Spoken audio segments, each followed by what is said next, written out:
Here's your grand weathercast. 60 degrees in the driver's seat. In the passenger seat, a high of 66. In the second and third rows, a balmy 70 degrees. Just the way Grandma likes it. With 3-zone automatic climate control, life's grander in the first ever Grand Highlander. Toyota, let's go places.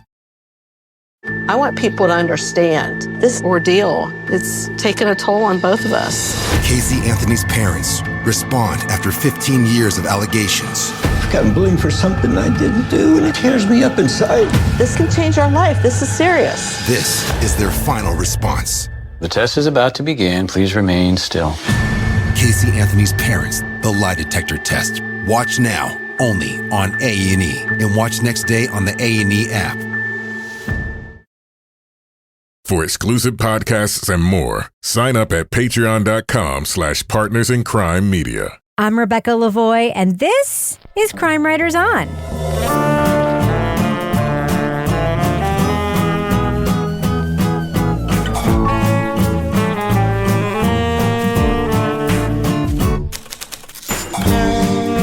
Crime Writers On is the original true crime review podcast that digs into true crime, pop culture, other podcasts.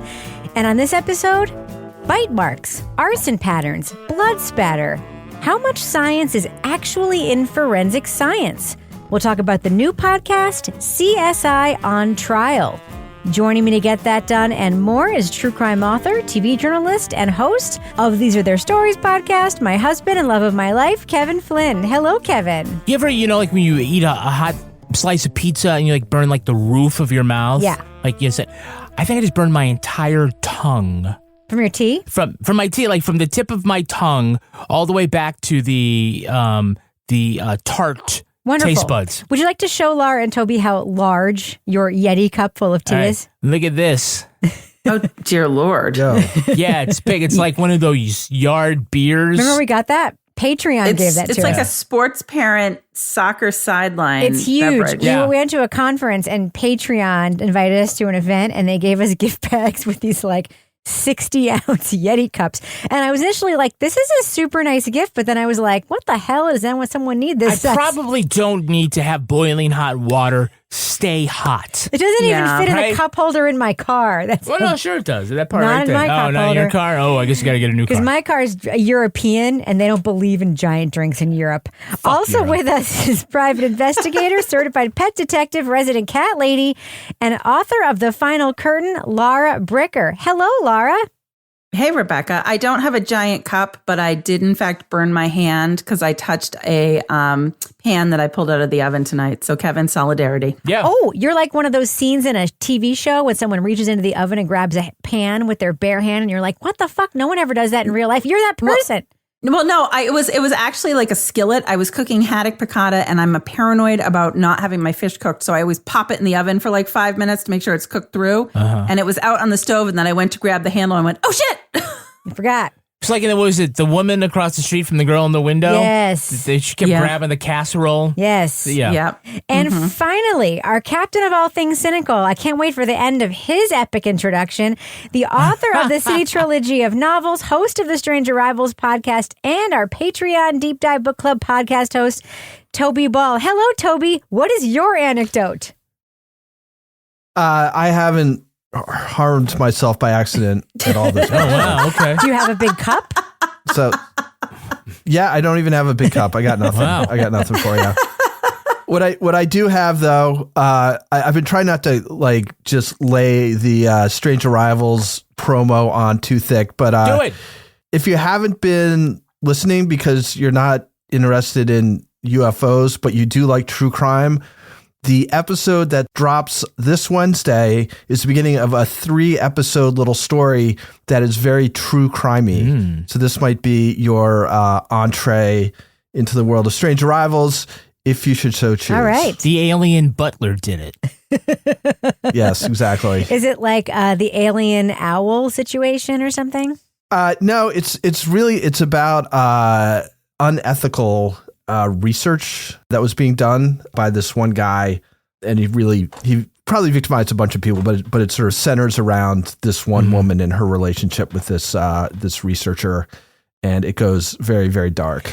All right, so I have a quick question for you before we start the show. Close Encounters, right? Yes. Obviously, classic Steven Spielberg film. There's a scene where Richard Dreyfuss, in his mind, I guess, is imagining the place where he will, I guess, walk into the spaceship. Spoiler alert, that movie came out in fucking 1984 or whatever, so no spoilers. That was the extended director's edition. So like Devil's Tower? Yes. He's at the dinner table with his wife, Terry Garr. The mashed potatoes? He turns the mashed potatoes into Devil's Tower. What was going on in that scene, Toby? I've always wondered that. I've never understood it. What was going on there? Were the aliens implanting a vision of where the government facility was? Like, what was happening in that scene? Do tell. So I haven't seen this in about 20 years, but my memory is that, there's a whole bunch of people who end up at Devil's Tower. So I think the idea is he had that sort of brief encounter when he was at the beginning, when he's driving in his little utility truck. And it was a close encounter, those UFO things go by him. And I think the idea is that he gets in his mind this, vision of this place. And so does the woman whose child gets abducted, and I guess all these other people, and they're all like sort of become obsessed with it. And then when he sees where it is, he's like, I got to go there. So I think that's it. It's like some kind of message they get. Gotcha. The child abduction scene in that movie, by the way, is terrifying. What do you mean? In Close Encounters? In the beginning? Yeah. You've never seen that movie? Oh, I have. When they're in that house and the monkey, monkey toy starts. It's like straight up poltergeist. It's very scary. It is. I understand that Spielberg, like, he did something like they just like filmed the kid's reaction. He didn't know what was going to happen. So like off camera, had like a little clown came out, and then the clown's head fell off, and then like it did like all sorts of weird things to like generate different emotions. Spielberg is like weird with kids. He's always playing out his own like parents' divorce scenario in every movie. Yeah. And then guess what? In real life, his parents actually fucking got back together.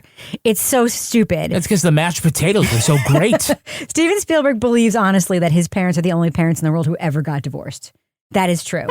Anyway. Did he watch The Parent Trap? Okay. I think we should talk about the podcast we're here to talk about. So do you guys want to get into it? Why not? Mm-hmm. All right. Oh, you didn't ask me what's coming up on Thursday's show. Oh, that's right, Kevin. Before we do that, what is coming up on Thursday's program? I don't know. Coming up on Thursday's show, we're going to be talking about the podcast from KCUR and the NPR Midwest Newsroom. It's called Overlooked. It's a public radio one. It is. All right. Looking forward to that. Now can we drop the first clip of the podcast we're talking about tonight? Do it. Let's do it. Let's drop that first clip right now. But what I discovered is that many methods of forensic science used to build criminal cases aren't just imperfect, but irresponsible and unscientific, with profound impacts on human lives. Before his exoneration, Keith Harward was sentenced to death for a 1982 rape and homicide.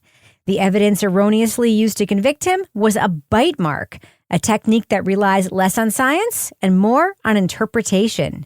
Yet juries often take as gospel forensics based on expert opinions and not peer-reviewed findings. Right now, today, prosecutor could come into court and use this technique that has convicted at least 33 people wrongfully. Centuries of wrongful conviction, still admissible today. There's now a growing scrutiny of techniques like blood spatter, footwear analysis, and arson detection, long accepted as reliable yet responsible for many wrongful convictions.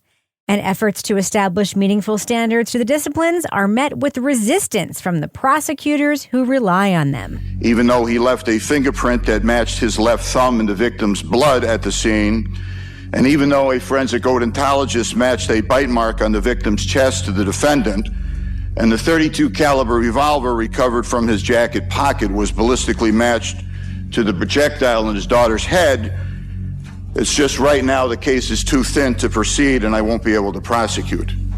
Please. CSI on Trial from iHeart and School of Humans examines the veracity of the most common forensic techniques like ballistics and pattern analysis, as well as misapplied findings of arson and shaken baby syndrome. Host Molly Hermann uses the stories of those freed after wrongful convictions and those still behind bars because of shaky science. Spoiler alert, we are going to be talking about plot points from CSI on Trial, so if you want to remain spoiler-free, go to the estimated time code in our show notes to hear our thumbs up or thumbs down reviews. So, Kevin, when I was listening to this podcast, I just kept thinking, this feels like it could have come out 5+ years ago. You know what I mean?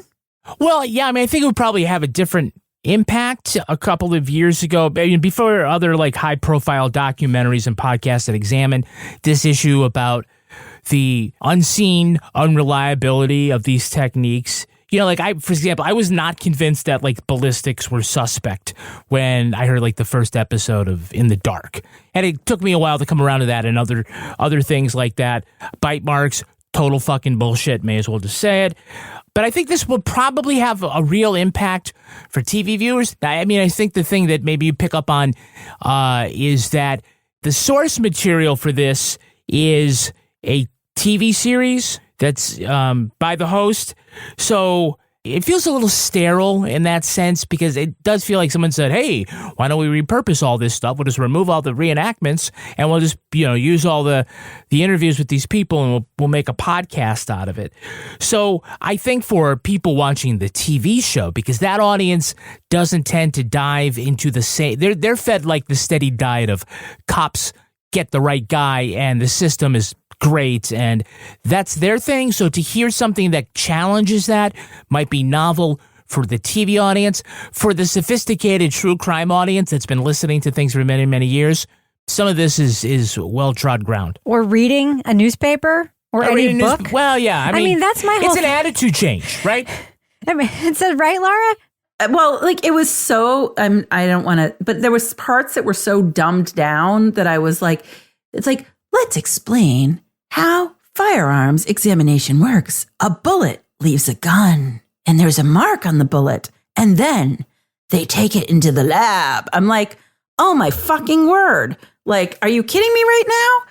To me, I mean, I just feel like this was like a primer for students that might be in college taking a class on some sort of criminal investigations or something. But anybody that has followed any case has heard about most of these things. I mean, there were a few things that were a little more interesting, but for the most part, between it being information that was presented, I'm going to just say with no personality. You said sterile. I say no personality because it was very like fact-based, but also cases that we've already heard, like we know Ted Bundy had crooked teeth and that bite mark evidence isn't reliable.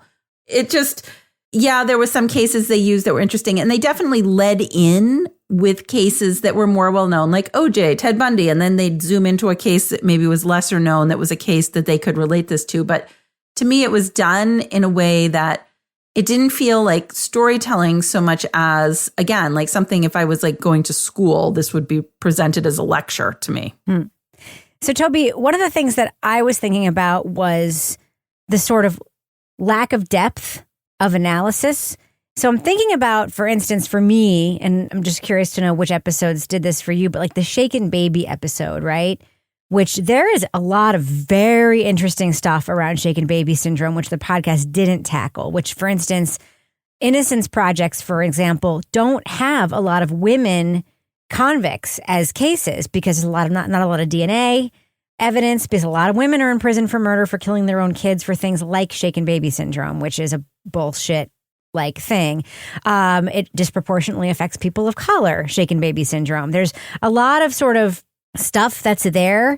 What we got instead was this syndrome came about when women started going to work, and movies like Mrs. Doubtfire and Mr. Mom came out, and all of a sudden people were feeling guilty and weird about leaving their kids alone. And it was a very light, sort of weird, like broad analysis about our fears around kids without getting into like real impact of what Shaken Baby syndrome has done, like broadly. This is the era of movies like Mr. Mom and Working Girl, women and mothers moving into corporate America in record numbers. And the number of daycare facilities was rising too, along with the guilt parents were supposed to feel about leaving their young children with quote-unquote strangers. If I was arguing with my drunk uncle at Thanksgiving about this, like I might just send him this episode and be like, listen to this dummy, like to get, you know what I mean? But it didn't really get into what I would need to think of as like the next level, like learning any like more kind of situation. Did anything strike you as particularly like sort of light when it could have gone deeper in this podcast? Yeah, I mean, it's a weird podcast.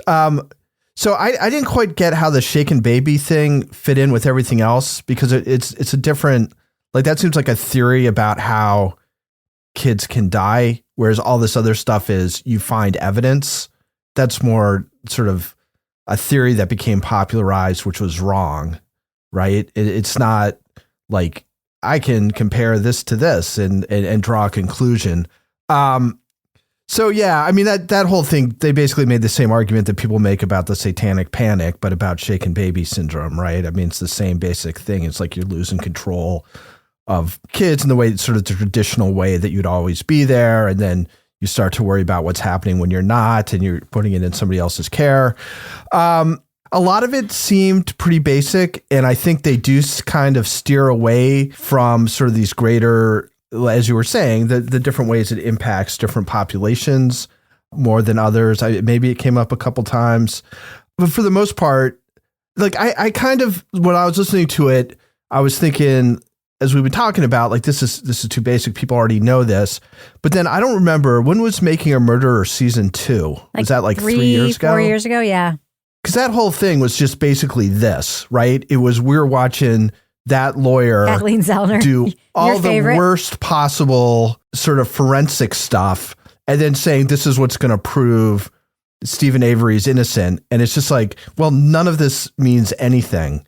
It quite honestly was hard to pay attention to at times, just because I kind of felt like I knew what was coming once I got a sense of it. Like there's a certain repetition to the episodes. And if you already kind of know that arson stuff, for instance, it's like a folk craft or something. Mm-hmm. It's like, it's not science based. And there are a few people, I guess it's probably better now, but like even like 10 years ago, and she talks about it, it's like kind of this craft which is handed along, but didn't start with like a strong scientific beginning. Yeah. So I sounded very scattered about this, but it's because I just had a hard time like sort of grasping this show. And after a while, I was just like, okay, so this time we're going to follow this same sort of course of events, but with a different kind of evidence. And that's kind of the way it went. Well, and on the arson thing, Toby, I just want to say, I mean, the thing about that irritated me, because when I did defense investigations full time, I worked on arson cases. But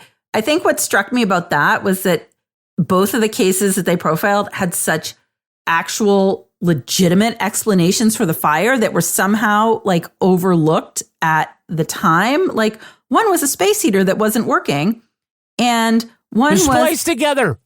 Yeah, and the other was like, oh, we burned candles and oil lamps at night. And I'm like, and this didn't come up before now. How exactly? And my like, black powder collection. Are you even kidding me? Like, I cannot tell you, even when I was a journalist full time, how many fires started because of candles left burning. Like, that's a common question. Like, so I think that was what sort of irritated me about the arson episode, is that, yeah, they honed in on like, we think this is suspicious, but there was legitimate reasons for these fires that were not even like covered initially, which I'm like, what were you people doing? Yeah. Yeah, I don't know about. Well, go ahead, Toby. Oh, I was just going to say, just sticking with the arson one real quick. When I was listening to that, I was like, is this about Cameron Todd Willingham? Because that was exactly, and if people don't know, he was the guy who was executed in Texas when it was pretty clear that he was innocent, because the arson investigators were so bad. And when they brought in a guy who was actually sort of a science-based arson investigator, he was like, no, it's a space heater. Like we see this all the time. This is 100% what it is. And I can't remember who's the governor at the time, but the governor of Texas like refused to even the governor read it, was like, no, V pattern. That means arson. Yeah. So alligatoring. That means arson. It just means point of origin, people. Where the fire was hottest. Spill pattern. Spilling. Burns fastest. Yeah, I actually thought, in my opinion, those were the two strongest episodes, one about shaken baby syndrome and arson investigation. I don't know about arson, but if you got money to burn, you should join us on Patreon. Oh, God. What a transition, Kevin, to our business section. I guess we can say that one is what, like a 5.4? Not bad, right? Yeah, it was pretty good. Wasn't a 10. Well, you didn't hand it off to him. He had nothing to work with. That's true. That's true. I'm a self-made Schiller. All right. So what about going on our Patreon right now, Kevin? So one of the big things we got going on now is we're announcing a new Patreon level where, and we'll be rolling this out later in the month, you can get all ad-free episodes of all the new episodes of Crime Writers On. We also threw in that these episodes will be business section free. Yes. So this stuff here, you don't have to listen to it. But here's the thing. We're getting people saying... Controversy. They're saying, I would still like the business section. How will I know if I'm patron of the week? I know. I don't know. Apparently, this is entertainment. Because people who are on Patreon would rather hear us talk about the things they can get on Patreon. Well, other shit happens in the business section. It does. It's content, Kevin. So right now, we're going to have a poll question on in our Facebook discussion group, which is about if you were to get into a higher Patreon level where you could get ad-free, would you want it to be ad-free with or without the business section? Or should the business section maybe go on the end of the show so you can choose? Well, Rebecca, that's more work for you. When it comes to taking the business section out of this podcast, what I want to do is like a Civil War battlefield amputation style. Okay. And it is boom, just gone. Maybe in the middle of somebody's an excising. Excising, in out. No cauterization, nothing. Just like... Not trying to make more work for us. That's true. So you want people to know, you're going to put up a poll on Facebook that's like, yes or no, even if you're not even on Patreon, would you want the business section, yes or no? That's right. Love that. Be spoilers. Get in there and mess up the... I love that. I love that. By the way, this was really spearheaded by one of our favorite listeners who sent several emails about it. Very, persuasively argued We have emails. heard from more than one person. It's like, I'm like, oh, well, okay. How will I know if I'm Saint of the Week? I don't know if that's what people want, So I think we've heard that that's what people want. We've heard from 3 people. So I really just want to take I'm not we're going to be here shitting on how poorly the science is in this stuff. Yeah. And we have zero data sets. That's true. Here. We need a data set. We need a control group. Let me try to do that, okay? Yeah. This isn't the bite mark of Patreon levels. That's right. That's right. We need some real spill pattern evidence. Absolutely. Okay. So, but what we do have is that you will get all those ad-free episodes. Plus, you'll get all the other great stuff in Patreon, like the Crime Writers On After Show. Today, we're going to hear from Laura about, what is it, Battle at Granny Village? Yes. All right, we're just going to leave it there. Leave it there. It's spicy. Also in your feed right now is you've got the latest Toby Ball's Deep Dive Book Club podcast. Hell yeah. The book was called The Evidence of Things Not Seen by James Baldwin. Toby, great discussion. Tell us briefly about it. Yeah, so this book was, I think it was Playboy asked James Baldwin to go to Atlanta to report on the child murders, and he ends up with this very short book length essay just kind of about sort of the social and historical factors that he kind of feels led for there to be an opportunity for these murders to happen. So I talked about this with Ronald Young Jr. and Marsha Chatelain. It was a great conversation. They're always great. I mostly listened, but I feel the world was waiting for your hot takes on My understanding of the book was greatly enhanced. I know that the people who are watching in the audience really liked it. So if you're doing your free month or whatever and just want to get a taste of what the deep dive is like, that's a pretty good place to start, I think. Also, if you love Ronald Young Jr., be sure to download These Are Their Stories on Wednesday. Yes, we freaked him out. Yeah, and he didn't like it. He didn't like it. He didn't like the episode that we made him watch. We found out Ronald's trigger. Also, lastly, we have a new episode of Leave It to Bricker coming out. Yeah. Laura is going, I don't know, to the graveyard? No. So there has been a mysterious gravestone discovered in the basement of my church. So we want to know, is there a body in the basement of the church? Where did it come from? I'm getting to the bottom of it. It came from hell, Laura. It came from hell. But I have to go into the bowels of the church, the oldest church in the town of Exeter. dating back to 1638 Oh. to find out about the tombstone. Definitely came from hell. Yeah. But I'm just going to take a guess and say they're bones by now. Well, we'll just find out. Kevin's powder right. by now. All right. Well, all that great stuff, just go to patreon.com/partnersincrimemedia. Sign up for your level. You can also try us for free for 14 days. Wow. All right, Kevin, is that in the business section? Yeah, that ends the business section. All right, I'm going to go ahead and fade that music out right now. Huge RV hogging the right lane. Oh, here comes the new Toyota Grand Highlander. That's the Cooper family. Look at them go, Jim. The Coopers are in the clear. With available 362 horsepower hybrid max powertrain, life's grander in the first ever Grand Highlander. Toyota, let's go places. I want people to understand this ordeal, it's taken a toll on both of us.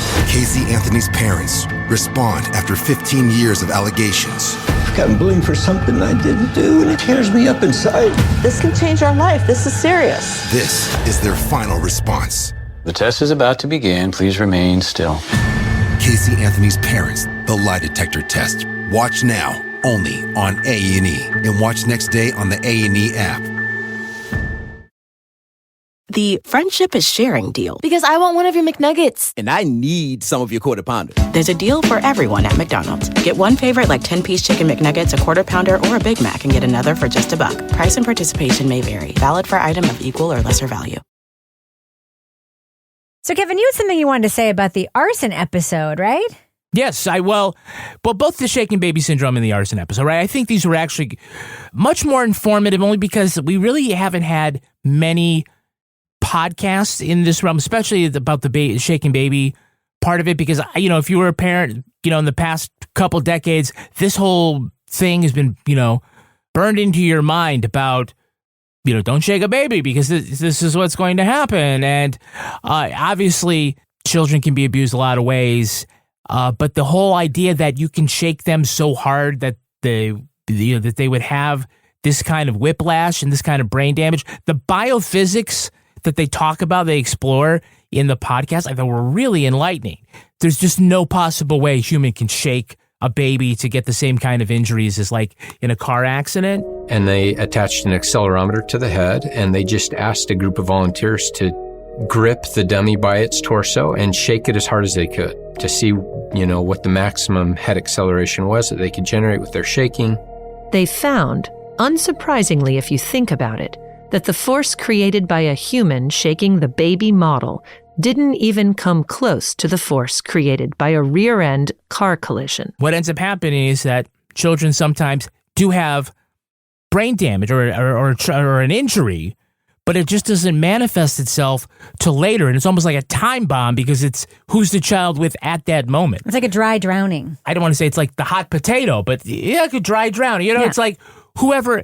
It could have, like you said, it could have happened on the playground 2 days ago, but then when it's in grandma's care or the neighbor's care, that's when the signs exhibit, and then it's just misdiagnosed. Yeah. And the same with the arson. I thought that was really interesting. Again, doesn't mean that arson doesn't happen, but to find out that there seem to be fewer unique characteristics of an arson, something that doesn't also happen in certain house fires, because how about this for a control group? 3,000 houses burned by wildfire? All of which could have been arson. Apparently so. None of which were arson, but you take these different things. I thought was the strongest thing in the podcast. Yeah. You know what to me was the weakest thing in the podcast? What? The case they used in the blood spatter episode. Agreed, yeah. So did the stain come from unbuckling Kimberly and staging the scene, or trying to buckle her to drive away? What we know for certain is that the same bloodstain can tell two completely different stories. There are two cases. There's a trooper who was accused of killing his family. There's blood spatter evidence, and then it was he didn't do it apparently. But then there's this other case where it seems to me to be a very strong potential family annihilation case, where it could have been, the blood spatter evidence could be he was trying to buckle his wife into the car to take her to the hospital, or he was trying to reach over her to shoot the kids or whatever after pulling over because she was on some medication and had a headache, and then she shot the kids in the backseat or whatever. In my opinion, that was not the right case to use for this episode. We have so many well-known cases where blood spatter and blood pattern evidence was used or misused to convict somebody, including the fucking Michael Peterson case. Right. Because of a guy who did fake tests with a sponge and a stick. Yeah. Why use this case where you have a potential family annihilator and it's so sus whether or not he did it? Why use that case? I thought it was a poor one to. It's convenient. It's convenient. I mean, the pattern is, as Toby pointed out, that it's you start with a case, then you talk about the bullshit science, then you bring in a second case where someone was freed, talk more about the bullshit science, and then go to the case where the person is still in jail, right? That's the whole thing. And so in the blood spatter one, they needed somebody who's still in jail. But I don't know about you guys, and we've heard this story before in another podcast. I'm just not buying the guy's story at all, that, he was out of the car and that's when his wife chose to shoot him non-fatally and then kill everybody in the car and herself. And the deal is that the way the blood puddled under the seat is somehow exculpatory. I think there's a lot of stuff that's come out about that case since we listened. I don't know. It sounds like they're working towards an exoneration with him. Am I missing something though? Is that Chris Vaughn? Yeah. I don't know. I can't. I'm saying it's a bad. To me, it's just a bad example. I don't know enough, but they don't give enough details even about the case in the show that make the listener think anything other than But I don't. This is, I think, one of the things with the show is that you don't go into enough depth to have much of a nuanced view of any of these things. It necessarily. In half an hour, they're looking at the history of a kind of forensic evidence in 2 cases and whatever else they're trying to do. So you can't really get into any of those cases. So you're kind of left with all these cases sort of necessarily hinging on this one piece of forensic evidence that they want to talk about. And so it's just you don't get a broader picture, which I guess is fine because, if you want to listen to a podcast about going into depth on a certain crime, there's 10 zillion of them. So I kind of wasn't too concerned about that, but it is, again, it's just the same thing again and again. And it seems clear to me, at least, that what the forensic stuff is good for is clearing people. Yes. It's good for eliminating people. It's really, really bad for identifying people. Mm-hmm. And, if that could be the way it's used, it's just look, your shoes are the wrong size, so you can go or whatever. I mean, I don't think bite mark evidence is good for anything, but some of these other things, I think you can eliminate people. The idea that you would put somebody in jail for a long time or put them to death based on this bullshit is horrifying. But then when you know about how bad people's memories are and recall and an eyewitness testimony, how bad that is, you're kind of left with what do you trust? In a court of law? That was my question, Toby. Is at the end of this, the piece that's missing for me in this podcast is if all this is not reliable, like you said, eyewitness testimony and memory and all this stuff, what do we rely on? We've got to rely on something. And I feel that's the piece that's missing. I need the other side of this at some point to counterbalance all of the episodes we've heard so far. Do you know what I mean? Yeah, they don't say how evidence should be used or what evidence is reliable or you know what I mean? Exactly. So I'm basically no one's ever going to be convicted because it's all junk. Well, or they don't say what a good application of this potential, what can a fingerprint be used for? What is there a blood spatter thing that is useful? Well, I think they did that with ballistics, where they talk about it would be great if the standard is we can tell you it came from this type of gun, but not go so far as say it came from only this gun, right? Because the manufacturer similarities and stuff like that. All those pattern forensics ends up being, as they say, not about science at all, not about any sort of control group, but about hubris. It's a craft. Yeah. You're saying, oh, well, this and this. The thing that totally sold me on bite marks and I think I'm trying to remember where I read this in one of Toby's deep dive books, or it might have been in one of the documentaries we saw, but about bite marks is where they gave the same samples to like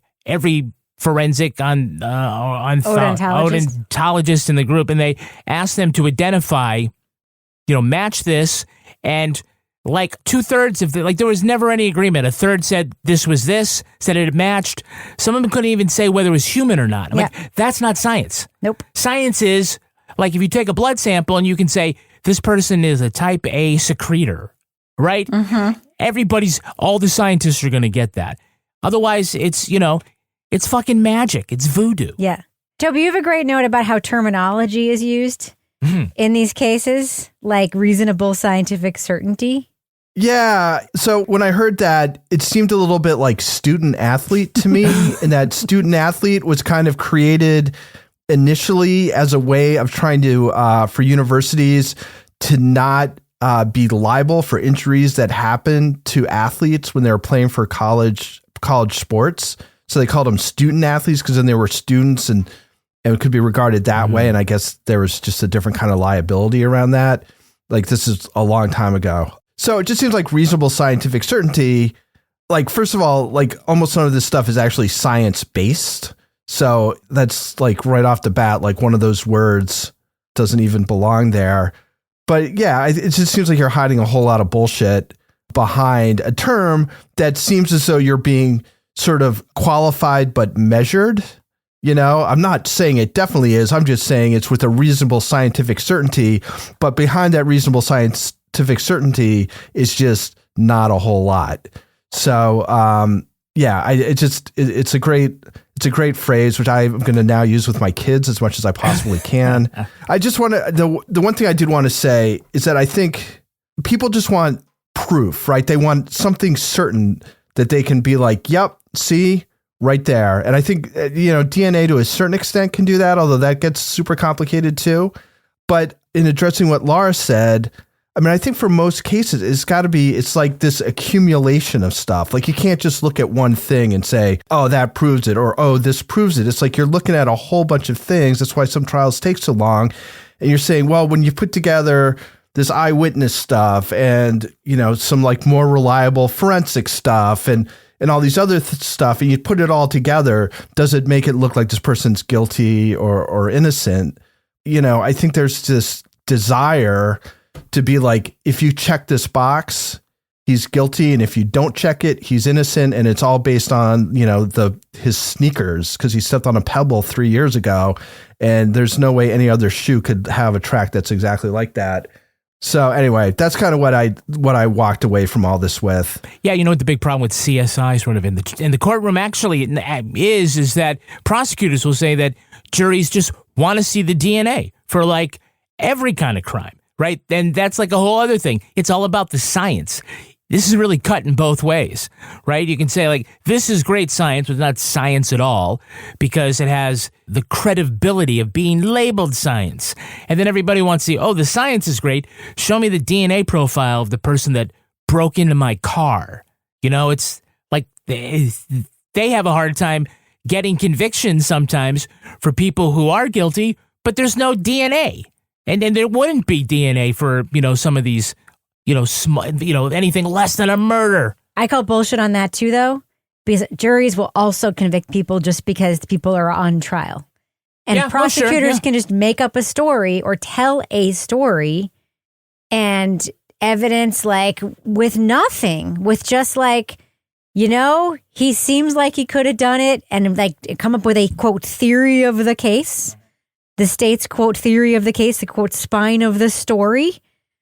There's fucking no evidence that Adnan Syed had killed Haymon Lee, and he was in prison for 23 years, right? Jason Carroll and Bear Brook, zero evidence except for coerced confession. There was cell tower info. No, right? Fake, there's a science. There's a bad science. All right. Point proven. You know what they need to do a podcast about? Like I feel the piece that's missing right now is that nobody's done like a podcast on juries. And like the psychology of juries in different places and with different kinds of defendants. Because I certainly have been on juries where the psychology around their perception of the defendant is quite strong just from the very beginning. And sometimes it's been guilty and sometimes it's been innocent and not in ways that you necessarily would have predicted. So anyway, whoever's out there who wants to do a podcast like that, I would listen. Here's your grand weathercast. 60 degrees in the driver's seat. In the passenger seat, a high of 66. In the second and third rows, a balmy 70 degrees. Just the way Grandma likes it. With 3-zone automatic climate control, life's grander in the first ever Grand Highlander. Toyota, let's go places. I never did anything to harm my daughter or my granddaughter. The test is about to begin. Please remain still. Casey Anthony's Parents, the lie detector test. Watch now, only on A&E. And watch next day on the A&E app. The friendship is sharing deal. Because I want one of your McNuggets. And I need some of your Quarter Pounder. There's a deal for everyone at McDonald's. Get one favorite like 10-piece chicken McNuggets, a Quarter Pounder, or a Big Mac and get another for just $1. Price and participation may vary. Valid for item of equal or lesser value. All right, let's do what we do. Let's let our listeners know, should they check out CSI on Trial? It's a new podcast. Laura Bricker, what do you think? Thumbs up or thumbs down for this podcast? I disliked this podcast, and it wasn't that they didn't have good sources and good information and did a lot of research. It was just, to me, really boring because it felt like a primer for people that were either in like criminology class in college or people that haven't been following crime at all. And I think for our audience, most of our listeners are already well aware of all of these type of issues. And it didn't feel like it had any personality in the way it was delivered. I just honestly couldn't wait for it to be done. So unfortunately, this is a thumbs down for me. Couldn't wait for it to be done. Tony Ball, what do you think? Thumbs up or thumbs down for CSI on Trial? Yeah, this is a little bit of a difficult one for me because I think the topic is important, but I think for our listeners, you've probably gotten a lot of this stuff. I don't think anybody's going to be super surprised at this point that blood spatter evidence is not reliable or, arson investigations are pretty bad. I hadn't really heard the whole thing about the footprints, but I didn't realize people were being put away for a long time based on their footprints. So that being said, I think for people who have watched a lot of the CSI stuff on TV and have a lot of confidence in these techniques, I think this is a really important podcast for them to listen to because it exposes it for what it is. So that being said, I don't know how you even that out. So I guess I'll say I'm a thumb sideways in that I think there's definitely an audience for this. I just don't know if it's necessarily our audience who have probably listened to and gotten this information before in sort of more nuanced shows. So I'm a thumb sideways. Kevin Flynn. I'm also a thumb sideways. I think the topic is important. Usually in a podcast, you don't jump around from, major topic to major topic between episodes. It's very much sort of a TV series convention. An anthology. Right? It doesn't happen all that often. I agree that this is an important issue and that there is an audience there that needs to be exposed to it. So I think that perhaps there was, probably more impact with the TV series. I have not seen that, but it just sort of seems that's the place for it. Now, I can't give it a thumbs down because I think that the interviews that were done and the way that, the case was put together to argue about this, I think it was done fine. But as far as is this, smooth listening? Is this, something that kept me intrigued from episode to episode? Perhaps not. So I can't turn it, I can't say don't listen to it, but I'd say that it's not great. Listen, if this were 5 years ago, I'd probably give this a mild thumbs up or a thumbs up. But this is not 5 years ago. This is 2023. And this just felt so old to me. It just felt like literally this is a podcast that came out in 2015, 2017. And I've just listened to it now. And this is the thing that's ooh. The other thing about this podcast, it's just so uncreatively produced. It's CSI on Trial, and there's no CSI in it, except for one mention of the TV show at the very beginning. Wouldn't a much more creative way to produce this podcast be to use the TV show as a framework, or use the conventions of the TV show as a framework, or use the formatics of, do something with that, or use, I don't know, a trial format if you're going to use that title anyway. I think at one point she said the S in CSI stood for science. It's like, no. No, it stands doesn't. for scene. Exactly. Crime scene investigation. I don't know. I just it did not go into any real depth about bigger sort of societal implications. Some of the conclusions that it drew, sort of broadly about the causes of things, just seemed to me just very, very surface.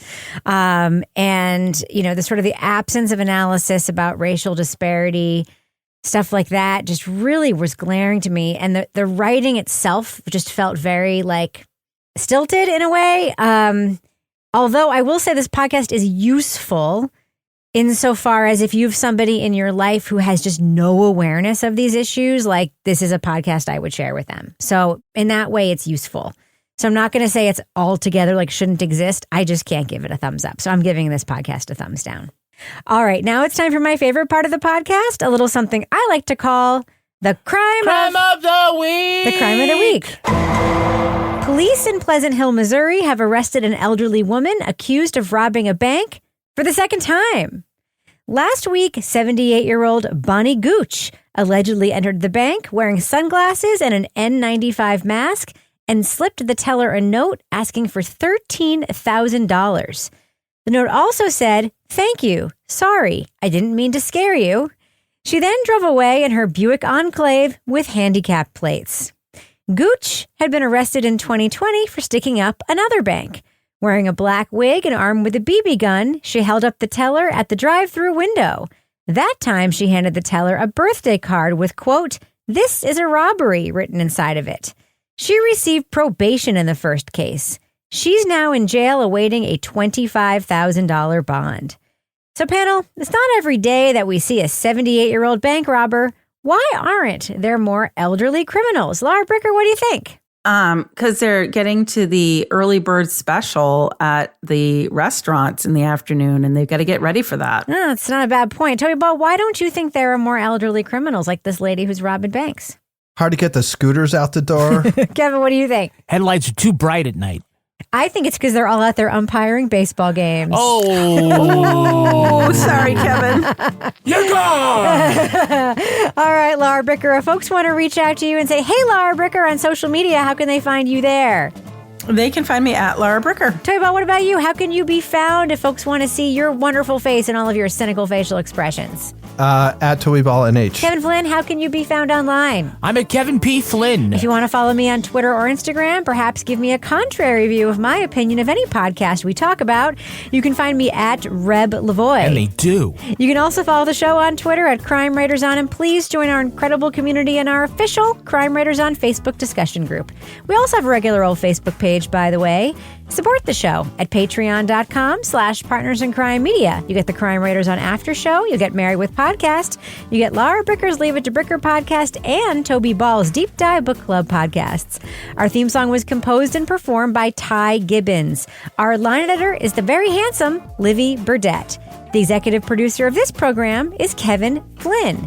This show was recorded in the Treehouse Yoga Studio above the Mockingbird Cafe in Bay St. Louis, Mississippi studio, otherwise known as Studio C, The Closet, in our New Hampshire basement filled with space heaters that all meet safety regulations. On behalf of all the crime writers, thanks so much for listening. We will catch you later. Yeah, later. Yeah. Toby, you have a great note. Go ahead, Toby. No, you go ahead. No, you say what you're going to say. If I have a great note, I want to hear it. Toby, I do too.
Partners in Crime Media.